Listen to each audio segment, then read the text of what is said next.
All right, it is round two, the second at bat of the Northern New England chapter of SABR.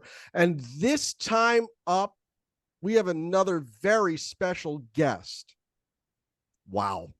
Lindsay Berra has a rich background steeped in professional sports, especially baseball. Not only is she the granddaughter of Yogi Berra, she has spent more than 2 decades in sports journalism, sharing her unique perspective on a variety of topics. The oldest grandchild of Yogi Berra, Lindsay graduated from the University of North Carolina at Chapel Hill in 1999. She didn't just excel in the classroom, as she also played varsity softball and men's club ice hockey, and I want to ask her about that. As an outfielder, she's credited with a career batting average of 333, significantly higher than her grandfather's 285 mark. And she's also, from what I can see, single-handedly keeping a bright light on her grandfather's legacy. And oh, by the way, she is the executive producer of It Ain't Over, the 2022 documentary about her famous granddad that holds currently a 98% approval rating at Rotten Tomatoes and can be seen on Netflix. Lindsay Berra, you have no idea how happy I am to see you. Thank you so much for coming out today. Welcome to Northern New England. Thank you so much for having me. And I'm glad we didn't do this at 6 a.m. because I don't think I would have gotten such a peppy introduction. You might have. I drink a lot of coffee. The joke is that Ben was talking about before we started recording that he was interested in our 6 a.m. meeting, which is his time, Pacific time. Right. We didn't get up that early, guys. We didn't do that. I did. Ben did, but we didn't do that. I want to start off by asking Lindsay, what is your secret to out hitting your grandfather? Not having that many at bats. I walked on to the University of North Carolina, so all the scholarship girls played in front of me, so I definitely didn't have as many at bats as Grandpa. I was recruited to play at a lot of Division III schools, and I wanted to go to journalism school at UNC, and I just decided to walk on, and I made the team, which was pretty crazy to walk on to a Division I college softball team. And I played, I didn't play as much as all the other girls. So it wasn't like hundreds and hundreds and hundreds of at bats like Grandpa. Well, that's still pretty fun. To be able to say, you know what, I don't hit my granddad. He's in the Hall of Fame. I mean, really, yeah. Kind of cool. Did they realize when you walked on? Did they realize who your family? Did they realize who you were? Yeah, I'm sure that they did, but they didn't make like a big deal out of it. The funnier thing was me keeping it a secret from my family because I didn't want to like set expectations that I didn't want anyone to know I was doing it. I didn't want them to ask me, how's it going, whatever, because tryouts, they kind of out there for like 2 weeks, I'd say. And when I made the team, I called my dad and I said, "Hey, Pop, I'm gonna play college softball." And he was like, "Oh, cool. They have an intramural team?" And I was like, "No, Dad." And he goes, "Oh, it's a club team? Do you get to go to other schools?" I was like, "No, Dad, it's not a club team. I tried out for the varsity team." And he was like, "You did not walk on to a Division I softball team." I'm like, Thanks, Dad. Thanks for the vote of confidence. Yes, I did. You don't have to come." Banned him from the ballpark, had security escort him out. He couldn't believe that you made it. Come on. I think that because I had told him what I was doing. He was like, "Wait, what? You did what?" So. I'm silly, of course. The other thing I want to ask you about is hockey. That was Grandpa Yogi's fault, actually. Oh, really? So Grandpa was a big hockey fan his whole life. He grew up on the hill in St. Louis, and the hill was literally up at the top, and St. Louis Arena, where the St. Louis Flyers played, was down at the bottom. And he used to walk down the hill and go see the St. Louis American League team play all the time. He used to say that his father built the arena. It was because his father made the bricks that were used to build the arena. And then his first date with my Grammy Carmen was at a hockey game. He would skate with the St. Louis Flyers during the off season. There's a bunch of pictures of him on skates. There's a famous story about George Weiss getting mailed a clipping from the St. Louis Post-Dispatch of Grandpa on the ice and then sending Grandpa a telegram that said, "Get your effing ass off those effing skates," because he didn't want his young catcher to get hurt. Grandpa was really good friends with John McMullen, who also lived here in Montclair, New Jersey. He was a big shipping guy. He owned the Houston Astros, but he was also the guy who brought the New Jersey Devils to New Jersey from Colorado. Mhm. And I was in 1982. I was 4, and my grandfather started taking me to hockey games right around the same time my parents got divorced, and my mother, who couldn't afford a babysitter all the time, would drop my brother and me off at our local rink with our little skates, 5 and 3, 6 and 4, assuming that the skate guards would watch us, like, hello, Dyfus. So I learned to skate at the same time my grandpa started taking me to hockey games, and my mother kind of thought that I would be a figure skater, and that didn't happen. I started playing hockey when I was real young and just kept with it. What position did you play? I started as a right wing, but when I got to high school, they moved me to left wing because the guys all hit their growth spurts and got so much bigger. And playing the off wing with their stick a little closer to the slot, I was able to shoot and get out of dodge more quickly. So I ended up as a left wing. Huh. Are you still a big hockey fan today? I covered hockey at ESPN Magazine for 13 years, and when I went to MLB.com and MLB Network, I kind of like I still watched, but I wasn't like as rabid as I used to be. And Mhm. then recently, I've gotten back into it because my boyfriend's good friend's son is Shane Pinto, who plays for the Ottawa Senators. Okay. So we've been watching Shane play quite a bit. So I've gotten back into it now. I've had a very difficult time getting back into the National Hockey League because I still believe they stole my team. I actually used to work for the Hartford Whalers years ago Oh, no, I remember Hartford in the mall. in Yeah. the mall. In the mall. That's right. Let's back it up a bit. Let's talk about your journalism career. You've done an awful lot in that field. What got you interested in journalism? I'm always jealous, and I said this on my first presentation earlier today. I'm always jealous of the writers because I wish I had that talent. I just don't. What got you started in journalism? What sparked So that? honestly, I was a really good like writing AP English student in high school, and I ended up doing really well on a bunch of AP exams in subjects I was not very good at, like biology and chemistry, because I was really good at writing essays. And when I didn't know what I wanted to do for a living, my mother was like, "You're such a good writer. You love sports. Why don't you go to journalism school?" And for lack of a better idea, I was like, "Okay, I like the Tar Heels. I'll go to journalism school at UNC." So that was what I decided to do. So full credit to mom on that one. And also, I really wish mom had just told me to go to law school. Would have been a lot more lucrative in the long run, right? Yeah, so I after college, I was really, really lucky. Marty Appel, do y'all know Marty? I know Marty. Yep. So Marty gave my resume to Steve Wolf, who was the executive editor at ESPN Magazine at the time. They lived down the street from each other in Westchester. And Steve called me and was like, "I can give you a job fact checking, but it's terrible. Do you want it?" And I was like, "Oh, yeah, sure, I'll take that." So I ended up starting at ESPN Magazine right after college instead of having to go to like, the Paducah Pioneer, like a lot of people have to do. And I was just fact checking, fact checking, fact checking. And then there was a woman working in the hockey department, and she left for a different magazine. And the hockey editor was like, "We already have Lindsay here. She knows everything about the league. She played hockey. I don't have to teach her anything. Why don't we just hire her?" And they did. So it was really a stroke of luck. And then Terry Egan was his name. He was also the tennis editor.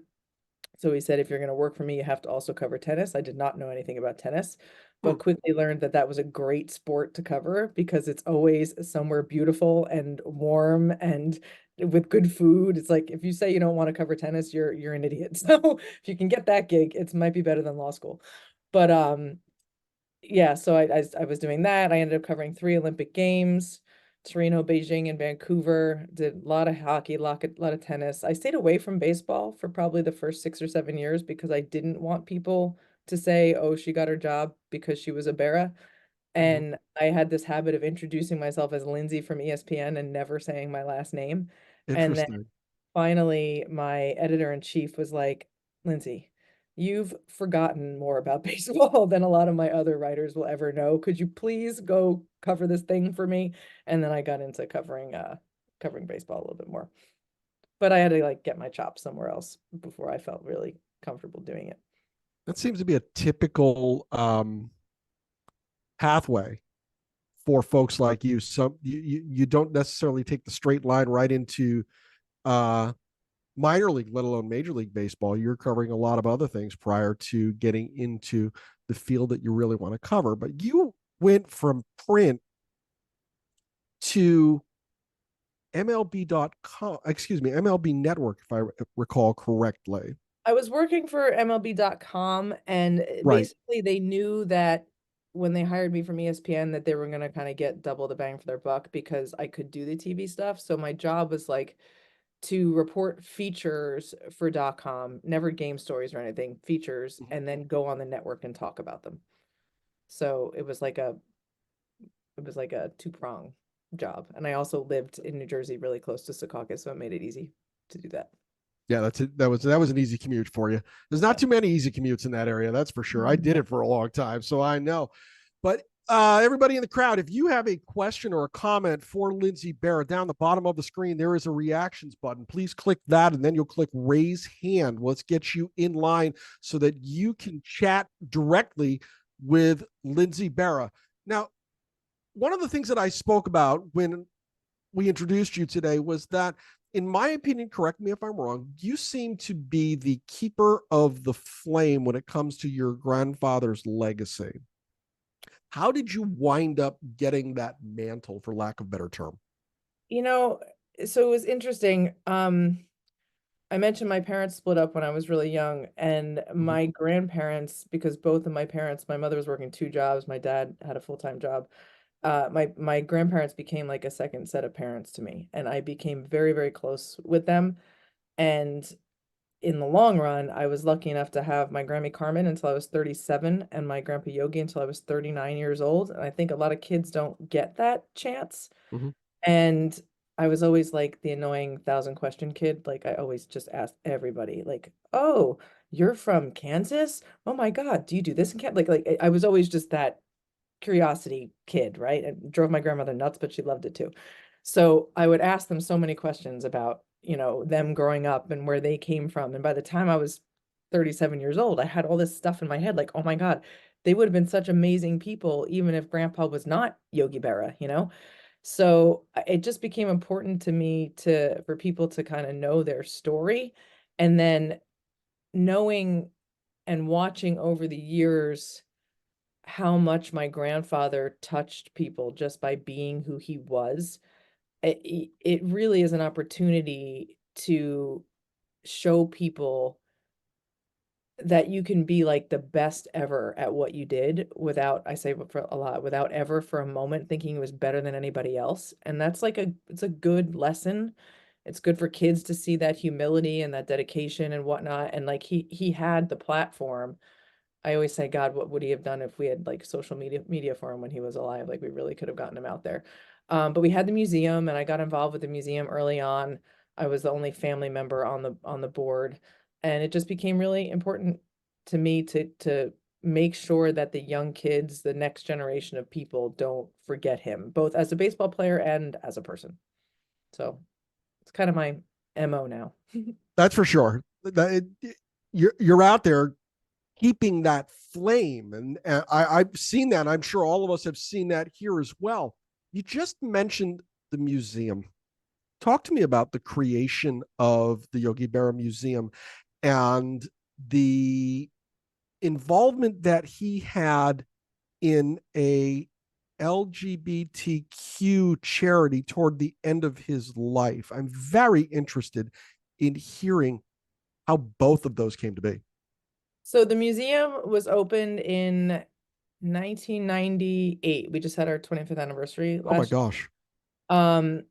There was this rich guy in Montclair named Floyd Hall he donated a whole bunch of money, and they were building an ice rink and building a new ball field for Montclair State, and they were going to get the New Jersey Jackals to come in and play at the field.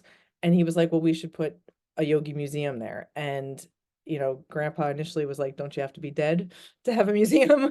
Oh um my but gosh. yeah, but he ended up really getting a kick out of it because right away he didn't want it to just be a museum full of stuff.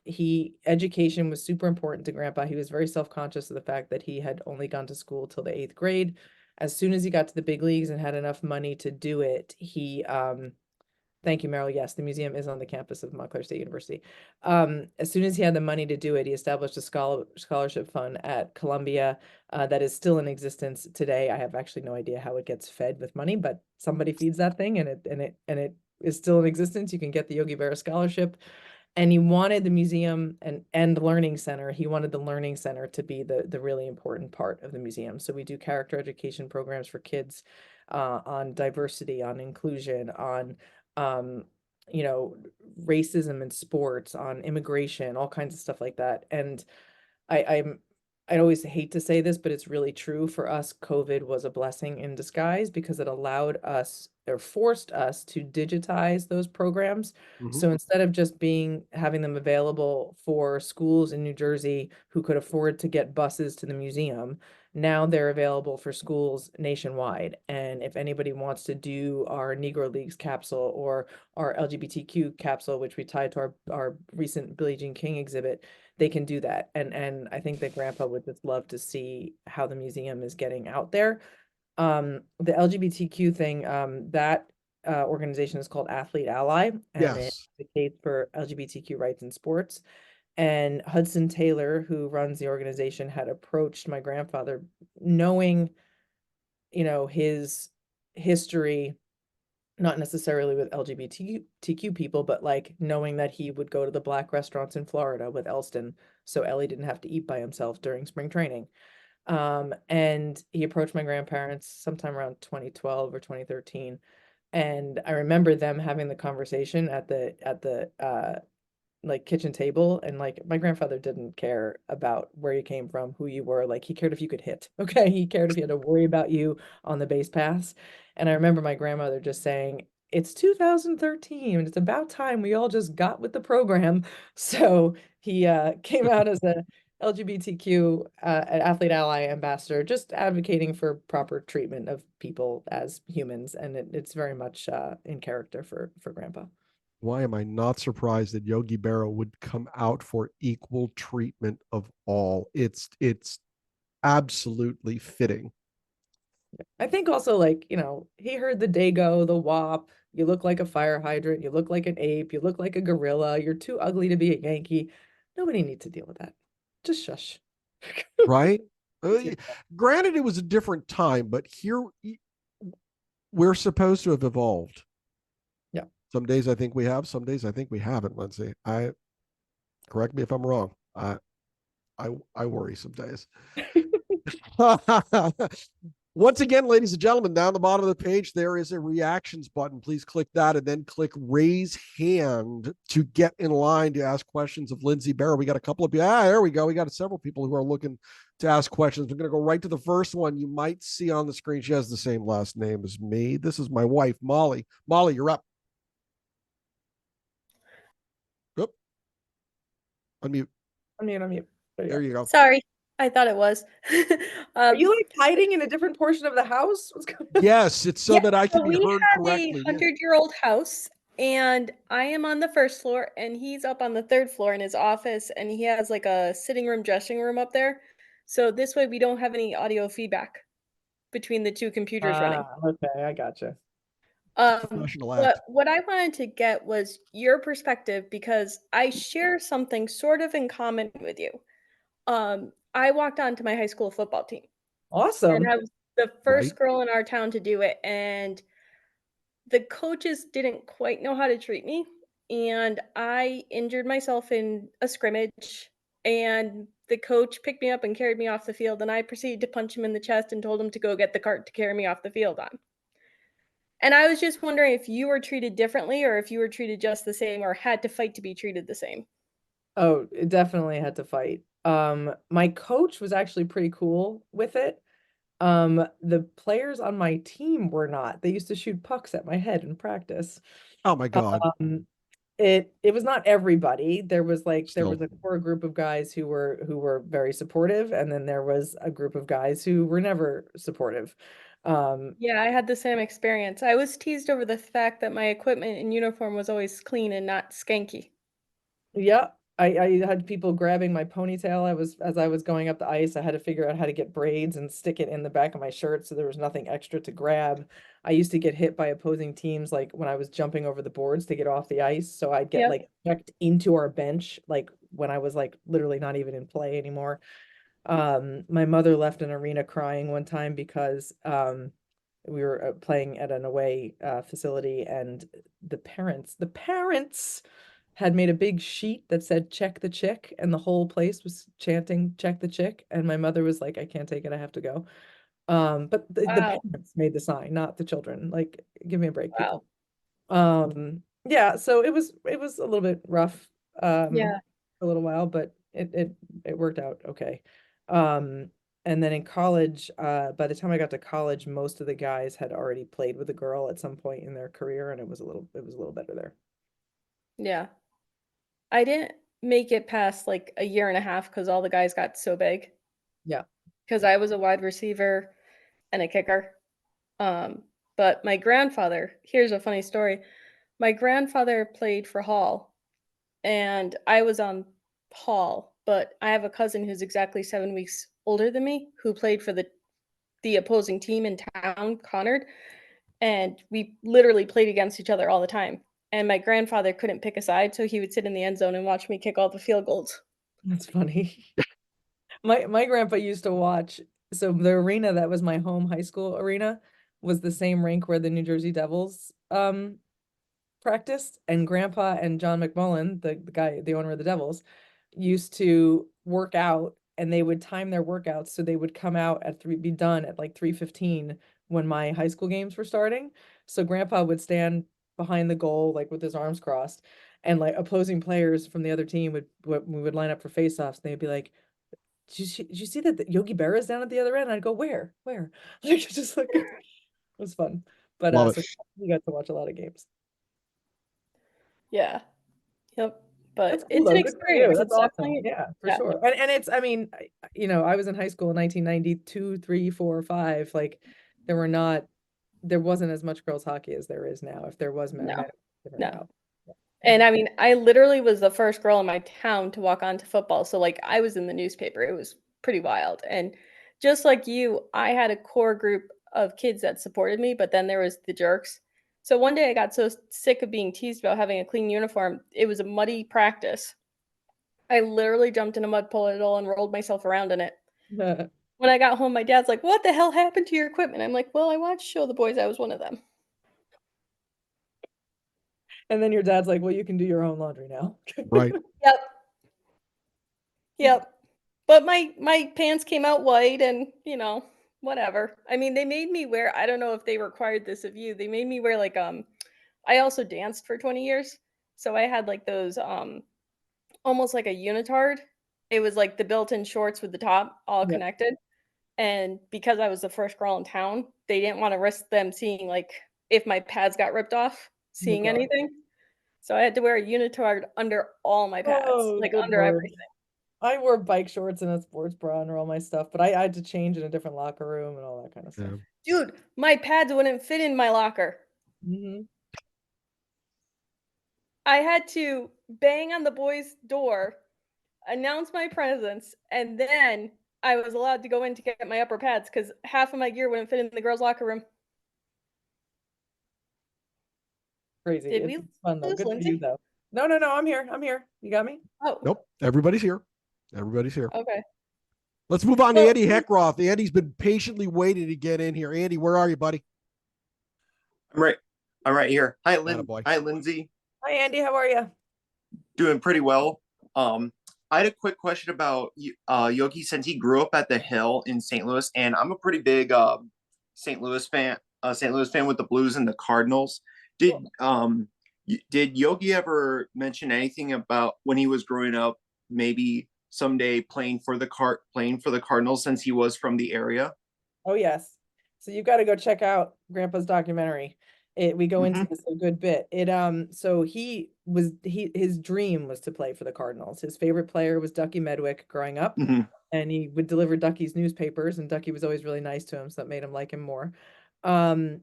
And in 1942, my grandpa and his across the street neighbor, Joe Garagiola, went to an open tryout at the Cardinals at Sportsman's Park. Red Shandies was actually also at that tryout.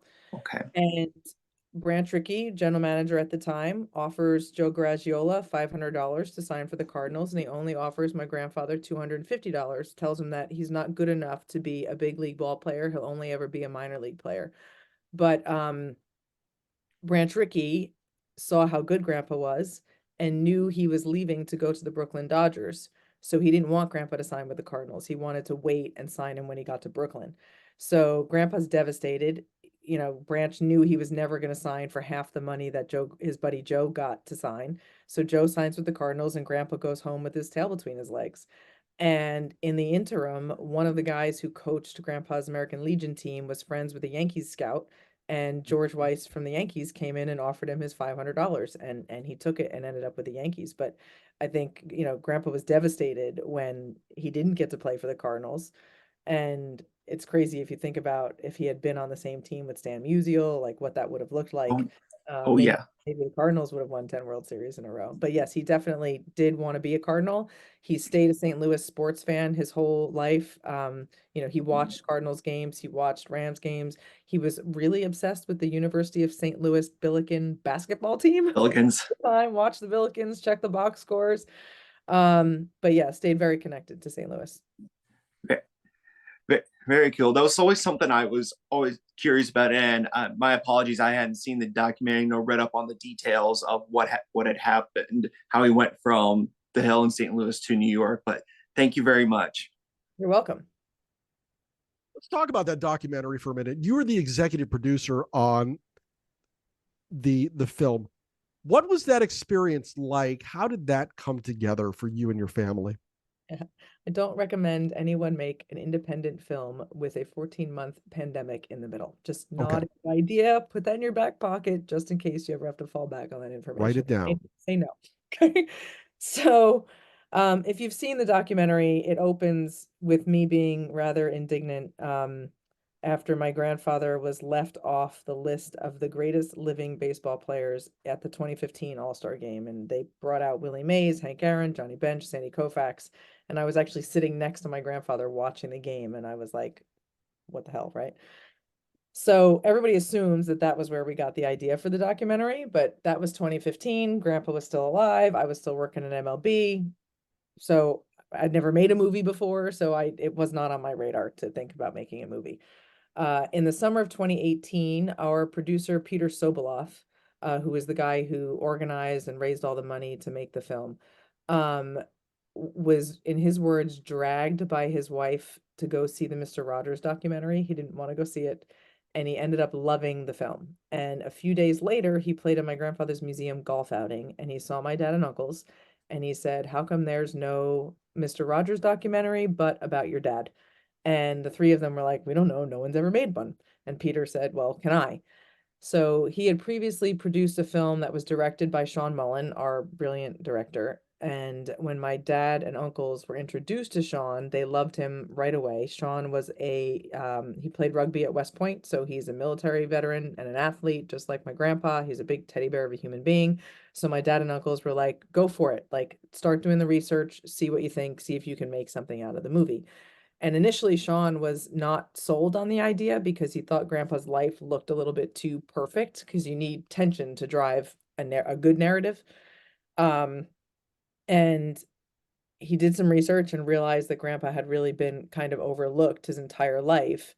And that 2015 All-Star Game was an example of that. So that was how the ball got rolling on the documentary. I got involved initially with Sean, just sending him like everything I'd ever written about my grandpa, the best stuff I thought had ever been done on my grandpa. Watch this, read this. And then it got to like, we got to interview Vin Scully because he's like 93 and Roger Angel is 100 and Audrey Gargiola is 95. And we got to hurry up, like Ralph Terry, like, you know, Hector Lopez, all these people who are really getting up in age. And I said, you don't know any of these people. You're a Hollywood person. You need me. So I really got involved from a research and logistics standpoint, setting up interviews, reaching out to people. And we filmed from May of 19 with Vin Scully through spring training in March of 20, did our interview with Jeter. We had a big day with Joe Girardi. We went to Yankees and got Willie Randolph, Mariano Rivera, a couple other folks on the same day. I can't remember. And we flew home on March like 10th, and the shutdown happened like the next day. So we stopped for 14 months, and it was in that period, after I had done some of my own interviews for the documentary, that Sean decided he wanted me to be the narrator.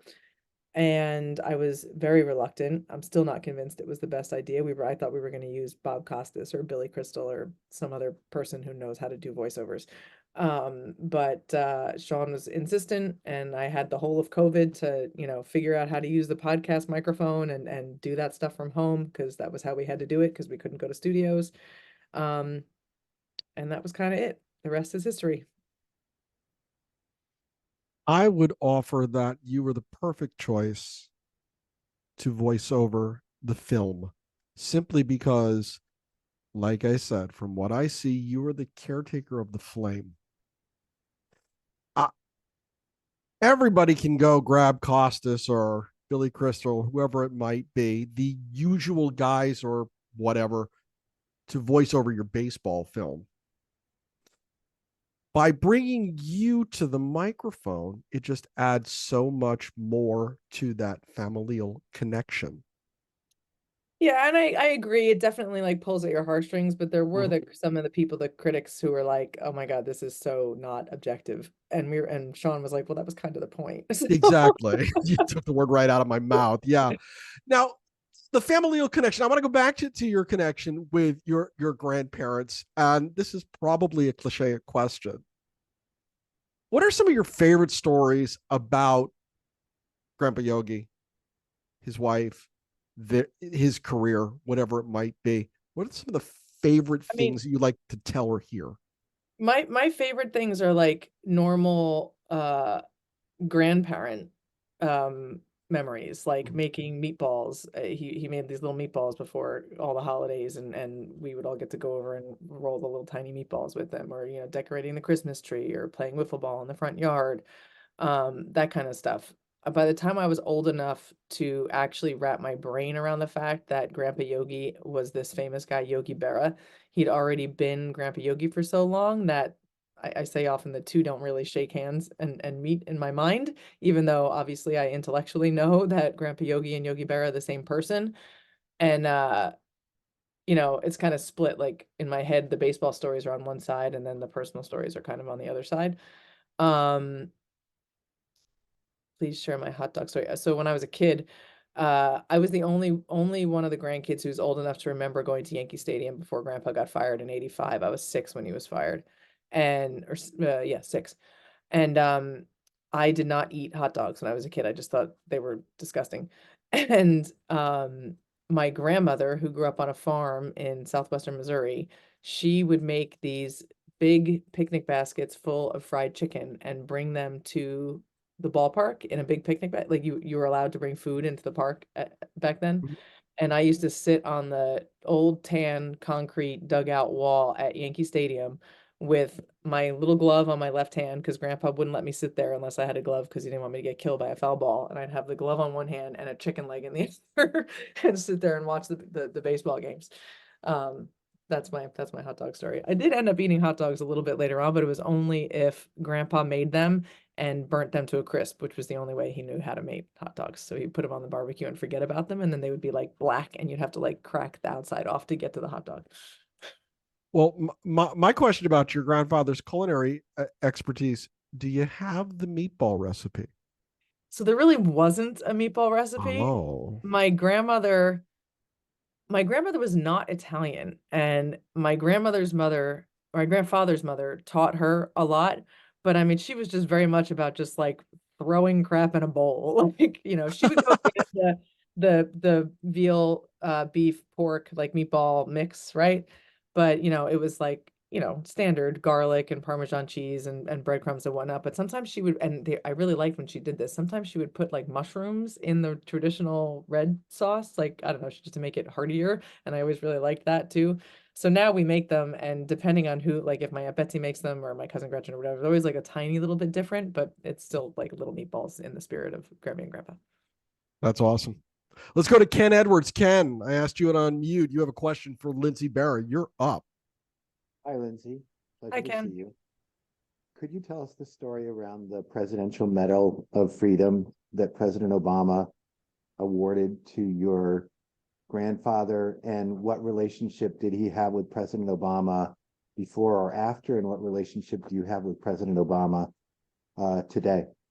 I do not have any relationship with President Obama. If I had one, it would have been a lot easier to get that stinking medal. So my Uncle Dale had it in his head a lot, for many years, like just wondering why Grandpa hadn't gotten the Presidential Medal of Freedom, because a lot of other baseball players who Dale felt had done less for their communities had gotten the award.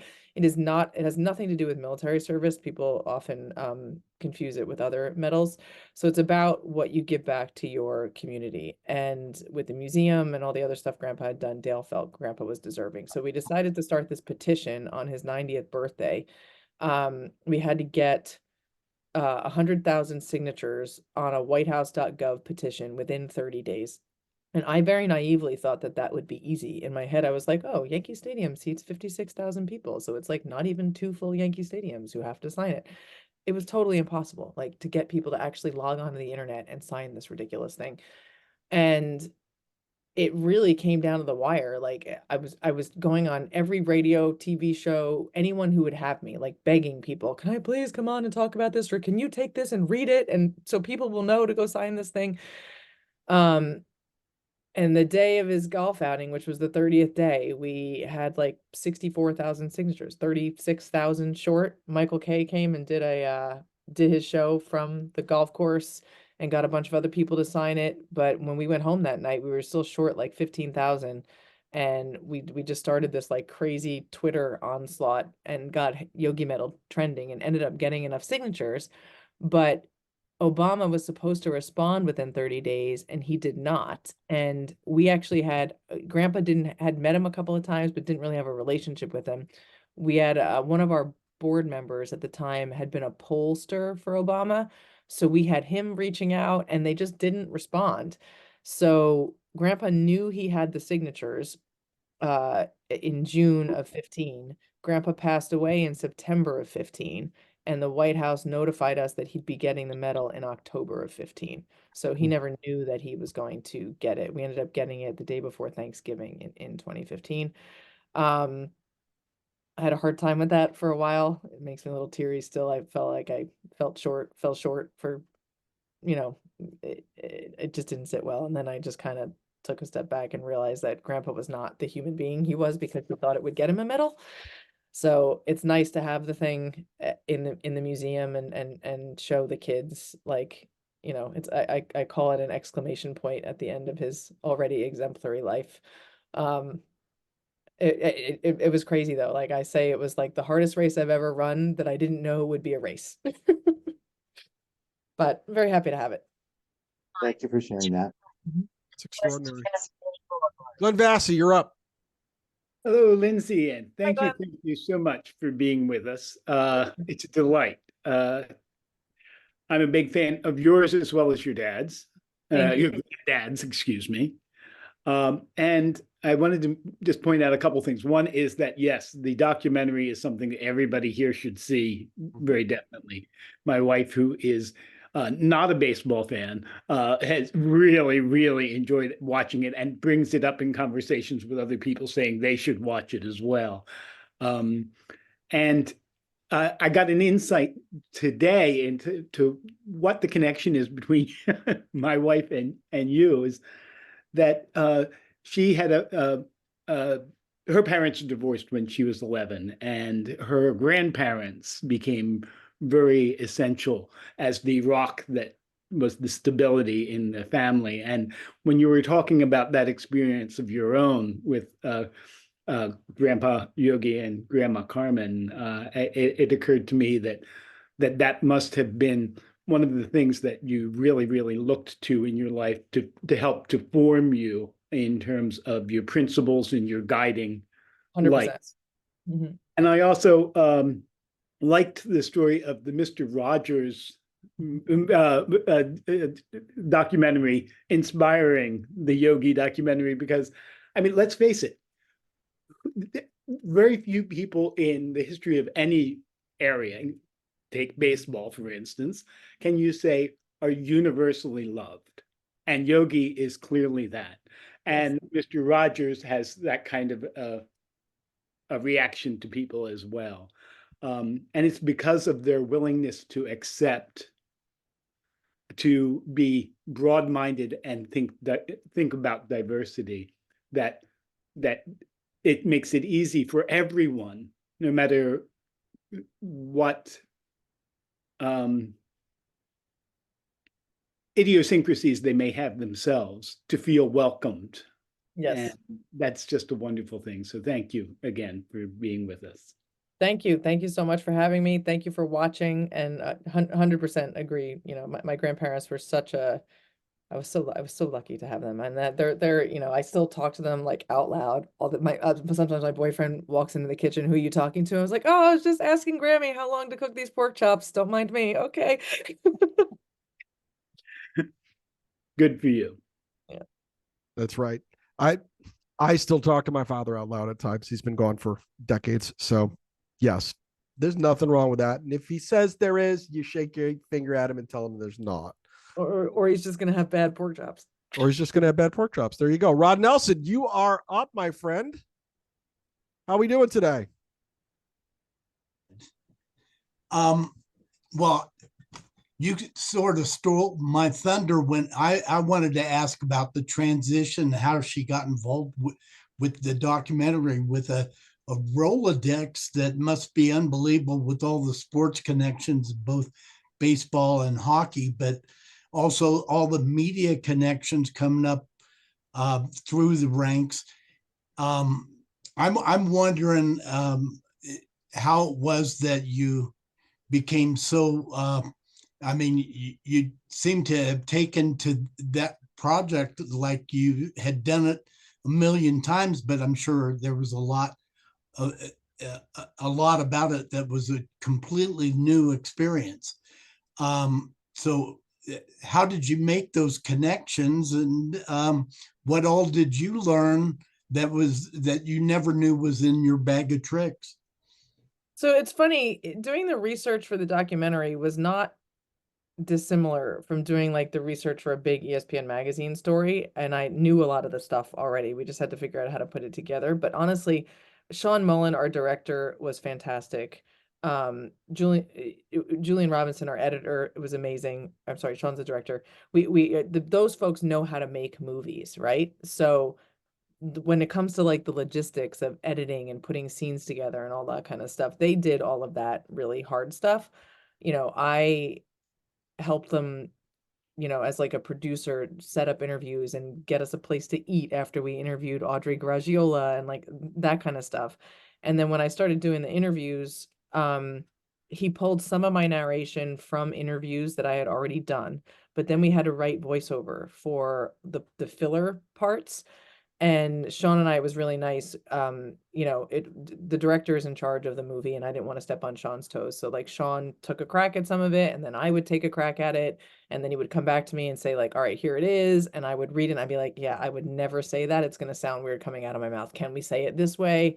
And then there were parts in the film where, you know, cramming a 90-year life into 98 minutes is really, really tough. And whenever I saw a place where I could even just get someone's name in, like where we talk about the part when Gil Hodges passed away, that wasn't originally in there. And I was like, oh, this is where we can put in Gil Hodges. This is where we can put in Elston Howard. Like we can say a little bit about this person. So I was able to kind of get more stuff in. You know, I learned, I would say what was the most eye-opening thing is just how difficult it is to make an independent film. I mean, it is crazy. Our Peter Soboleff, the Mr. Rogers documentary guy, he raised $1.5 million from 15 individual $100,000 donors. And we make the film. We premiere it at Tribeca Film Festival. It has 6 sold out showings at Tribeca. And I thought we were going to sell the film, no problem. But no bites at all. Amazon told us to go scratch. Netflix told us to go scratch. Apple TV had just signed to watch to broadcast Yankee games. They told us to go scratch. So it took us 3 months to sell the film. Sony Pictures Classic bought it to distribute it in October. And then they waited until the following spring to put it into theaters. So it's really thanks to Sony that this film went anywhere. Netflix didn't get the rights from Sony until after the theatrical thing. So Netflix had nothing to do with it. People think because it's on Netflix that they had something to do with the project, but they actually initially told us to buzz off. But anyway, so that was a real eye-opening experience for me, learning just how difficult it is. You could make the greatest thing in the world, but if nobody wants to put it on their air, no one's ever going to see it. So it was an interesting process. Thank you. Lindsay, what did you learn about your grandfather, if anything, that you didn't know prior to creating the documentary? I mean, I think I knew most of like the stats and the baseball stuff. There was nothing there that was like a big surprise to me, but the thing that I learned and continue to learn and continues to surprise me and like touch my heart no matter how many times it happens is you go somewhere like Georgia or something, and some random person tells you that when they were a kid, they could only get Yankee games on the radio, not Braves games. And for some reason, they just really identified with Grandpa Yogi, and he touched them in some way. And I really just loved your grandfather. And when they say that, you can see and feel that they mean they loved him in the same sense of the word as I mean it when I say I love my grandfather. And that it's just astonishing over and over again to find that so many people were touched by him in that kind of a way. And it's like, it happens all the time. And every time it happens, I get, even talking about it, I get teary because just knowing that impact is just incredible. Oh my gosh. I can only imagine.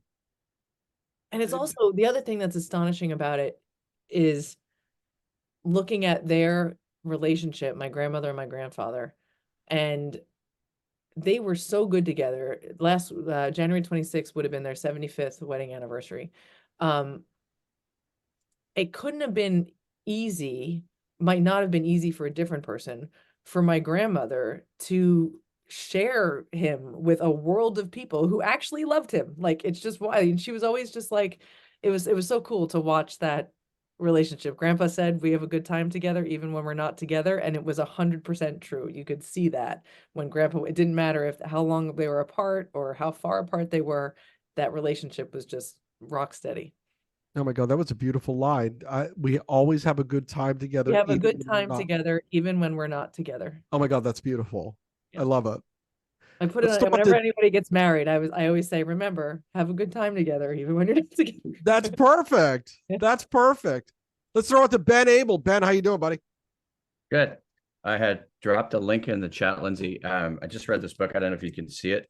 Yes. It's called Impact Player. It's a Oh friend of yeah, mine it's here. Bobby's book. Yeah. I read that. Right. So I just wanted to know, like, if you had any sort of conversations with Bobby talking about your grandfather. He shares some really good Oh yeah, Yogi. Bobby's wonderful, and he's in the film. Right.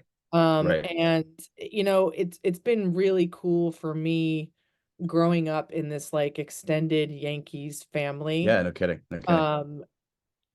I'm really good friends with Bobby's granddaughter, Amy. And I know his kids, and Bobby texts me every now and then, like, hey, how you doing, honey? Like, what's up? I'm friends with his wife on Facebook, whatever. Oh, right. Okay. Yeah, Okay. yeah. So everybody stays together. And what was interesting about Bobby was that he played with Grandpa, and then Grandpa managed him too. So he had That's right. Yeah. he had those two unique perspectives. But like Bobby, my father is Larry Berra, the Grandpa's oldest son. My dad is a psycho and plays on 7 over 70 softball teams, Oh my plays God. 285 games a year, and he plays this Oh, wow. tournament in South Carolina all the time. And Bobby, Right. at age like 91, drives 2 hours to watch my dad play senior softball. Like, it's the families are still like really connected, and yeah, Bobby's really a wonderful, wonderful human being. Yeah, it's funny. Sorry, I was just going to say it's funny that I realized that these talks were coming up and you were going to be on, and a friend had gifted me this book and I just read it. And I mean, I know all about the Yankees history and your grandfather, and he shares some really good comments from your grandfather, like typical malapropisms, right, that are quite humorous. And so when I saw you on this talk, I'm like, oh, I got to ask you about the Bobby Richardson book, because it seems like a funny coincidence, and it's a good link to your grandfather and the fact that I didn't know much about who Bobby was at all. Yeah. But I obviously knew about Yogi, right? And then I read all, and one thing that struck me about Bobby's book too that I didn't know was how much tribute he pays to Mickey Mantle and his impact. Yeah. Idolize. Right? Yeah. Yeah. Did you see the documentary by any chance? On Yogi? No, I haven't seen it. So when you watch, there's a Okay. part in there with Bobby talking, and it makes me cry every time I see it. Okay. He still talks about booting the ground ball in the Yeah, 90s. right. He talks about that in this book a lot, Period. actually. Yeah. Like when you hear him say it, and he brings it up often, and Yeah. nobody brings something up that often if there isn't like a deep sense Oh, of of course. regret, and like he tells you that, and he's feeling it, like it, and it's 60 some odd years later, and everybody boots ground balls, like it happens. That's right. And he is still like deeply wounded by the fact that that happened, and you see it in the documentary. He's telling Right. the story, and he kind of looks away from the camera, and like the words kind of catch in his throat, and it's like it's pretty crazy. Yeah. Thanks for answering the question. Appreciate it. Wow. I'm thinking about Bobby Richardson and that scene. And years later, he still gets wept. Wow. Do you see, you talk about the relationship that your grandfather and his teammates had. Do you see players of that era as being closer to each other than players now? Or is there no difference? What's your experience? I mean, I'm not in the locker room with guys now, so I mean, but honestly, my grandfather played 18 years for the Yankees. He played 11 years, was with the Mets for 11 years. Like that, sometimes 11 years is a career for somebody. That's a long time he was with the Mets. So he spent a lot of time with all of these people. The guys on the Yankees were more his brothers than his teammates. They'd been off the field for 30 years by the time I was born, or not 30 years, 15 years by the time I was born, and I'm not that young. And I grew up with these people in my grandparents' house: Mickey Mantle, Whitey Ford, Phil Rizzuto, Hank Bauer, Eddie Lopat, Gil McDougald, Moose Scourin, Joe Collins. Like, these guys were just around. They were my grandparents' friends. And he stayed tight with Joe Garagiola. I had a grandpa on the phone with Joe the night before he passed away. These were like truly lifelong friendships. And I'm sure, like, I know Derek Jeter and Jorge Posada are really tight. I'm sure there are relationships like that, but you just don't have guys who play together for 18 years anymore, who have that chance to go through what they went through together. And I think that certainly made the bonds very strong. It was cool. He would tell you he was very, very blessed in the teammate and friend department. I'll bet. I can only imagine having all of these guys in the house. They like continue. Like I said, I'm good friends with Amy Richardson. I'm good friends with Brandon Guidry. I just had a work trip to Dallas, and I ended up meeting up with Billy Martin Jr. The fathers were all so close that it kind of trickles down to the kids. Like you check in on each other, and it's cool. The way life should be. I want to go to my good friend Donna Muscarella. Donna, how you doing today? I'm well, thank you. How are you? I'm terrific. So glad you're here. Donna gets the look at award that for t-shirt. Look at that. Best dressed. So Lindsay, you mentioned that your grandfather certainly didn't live his life looking for awards or anything like that. And you and I have spoken privately, and you spoke in the film, as well as I'm sure numerous other times, about the fact that the Purple Heart still has not been awarded to him. And I was just wondering if there's been any progress on that front, or if there's anything that the public can do to maybe make that happen.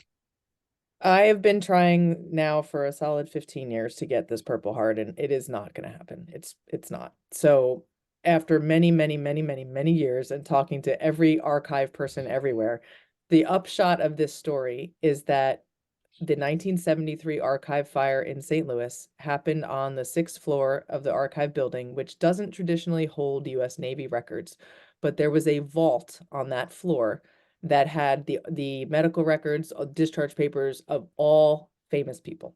So like, you know, Audie Murphy's stuff was in there, like all actors, whatever. When that fire happened, and there are loads of conspiracy theories about why this might have happened, the door to that vault was left open. Grandpa's records were in that vault along with all the other celebrities, and everything was burned. In order to get the Purple Heart, I have to be able to prove that he was wounded, which means I need his medical records, or I need a ship log. I need an eyewitness report. They told me to find an eyewitness on social media. And I was like, you got to be kidding me. Like, I'm going to find a 100-year-old guy from a rocket boat on Instagram. Give me a break. But I did have a guy during COVID. This was another thing I was doing during COVID from the National Archives in Maryland, where they keep all the deck logs, go through everything from the USS Bayfield. And then what we'd also discovered was that everything during the preparation for D-Day was a bit of a cluster. And my grandfather was not, even though he went overseas, we know he was on the USS Bayfield, and that LCSS he was on was dropped off the USS Bayfield. He was not attached to the USS Bayfield. So none of his records were with the USS Bayfield. What probably happened was somebody realized there were too many LCSS crews on one boat and not enough on the other, and said, hey, you guys go here, and it wasn't documented. So we can't find any deck logs with reference to the injury.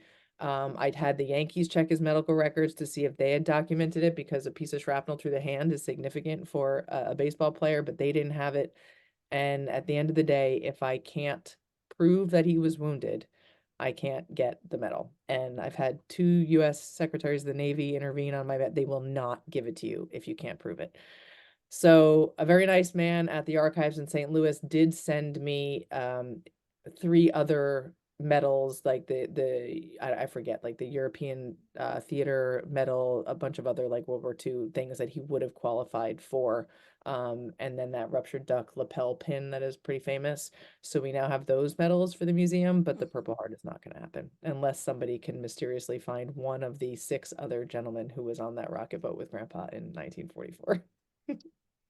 Oh, it's heartbreaking because again, we know what he did, but the example that museum sets overall for showing people you can be an amazing human being and still be somebody of the notoriety and be an American treasure. That's why I know that's why you guys are after it. So it's really heartbreaking to hear that that's the be all and end all of it. But thank you for answering my question. You're welcome. I mean, the other thing I say to people too, you know, he wasn't who he was because he thought he would get a medal. And my grandpa was on this earth for 70 years after taking that piece of shrapnel in the hand. And if it had been that important to him, he would have gone after it. It was only important to me because I wanted it to be that example in the museum. So yeah, this is how I sleep at night. I'm like, you know, all right, he could have had it if he wanted it. He could have walked up and said, look at my hand, you know. I'm going to go back to Glenn Bassey, who has another comment. Glenn?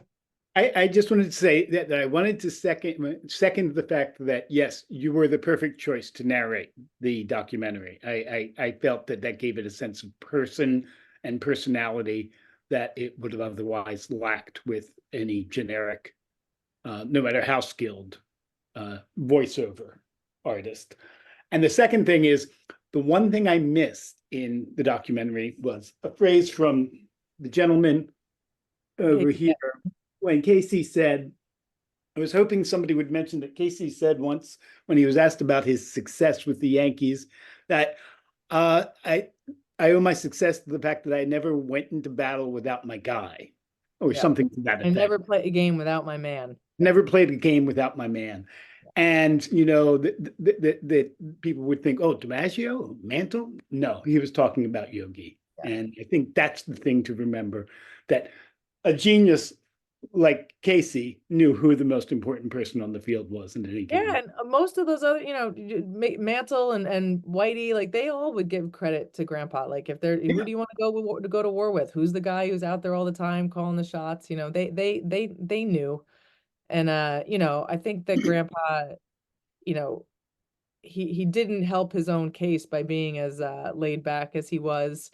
I think that, you know, I say this all the time, you don't go through the D-Day invasion without a changed perspective on life. I think that every day he was on this earth after coming home from D-Day when so many other men did not, he just considered a blessing, and he was playing baseball for fun and for as his job. He didn't have to go be an accountant or a truck driver or any, you know, one of these other things that he would not have enjoyed doing.